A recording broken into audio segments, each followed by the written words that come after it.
আর গান বাজনা যারা করে বর্তমানে বয়াতি করতো 70-80 হাজার টাকা 1 লাখ টাকা বায়নার ডিমেন্ড করে বয়ে থাকে।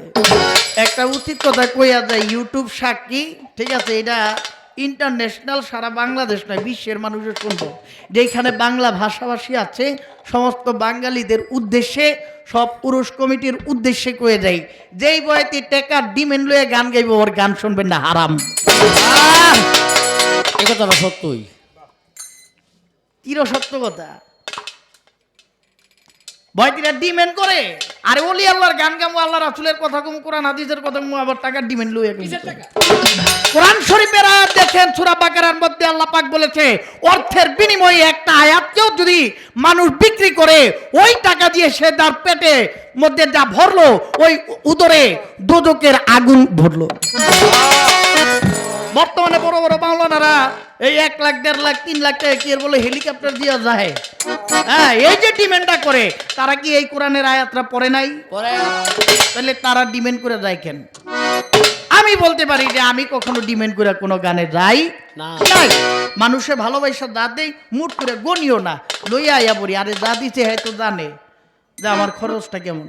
একটা যারা আমার বায়না করে তাদের একটা আইডিয়া আছে না, আছে, এই মানুষটারে আনলে এই মানুষটারে কি পরিমাণ সম্মানী করতে হবে, যার যা মনটাই দেয় পাগল মানুষ লইয়া আইয়া ভরি।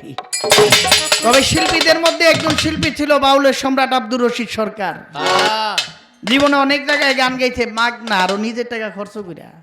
তারা ছিল প্রকৃত শিল্পী। আমার দাদা আবুল সরকার গান করছে, কোনো সময় ডিমান্ড করে নাই। তার একটা পরিচয় আমরা পেয়েছি আকাশ দেওয়ানের কাছে। যখন ফোনটা দিছি, বাবা আর কোনো ডিমান্ড করি নাই আমার, একের চির সত্য কথা।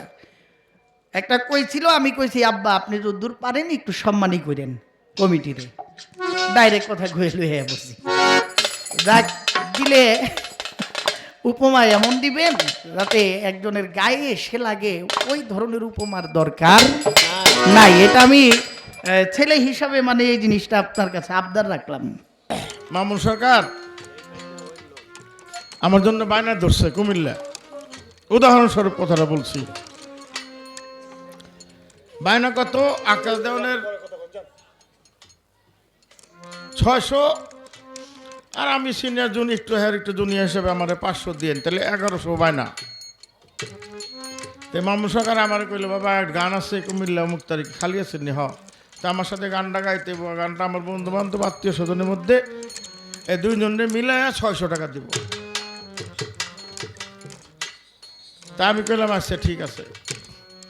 তো 600-র মধ্যে আমার লেগা 600 টাকা বায়না নিয়ে 300 দিয়ে আমার বুঝাই দিছে, আর বাদ বাকি 800 টাকা মামুন সরকারের পকেটে। আমাদের মাঝে না অনেক শিল্পীদের মধ্যে এই স্বভাবটা ছিল, আছে, কিন্তু আজ পর্যন্ত আবুল সরকার সাহেবের মধ্যে এই ধরনের কোনো স্বভাব ছিল না, বিন্দু পরিমাণ ছিল না। কোনোদিন গান গাইতে গেলে আবুল সরকার সাহেব বুকের মধ্যে নিয়ে, মাথার উপরে নিয়ে গান গাইতো।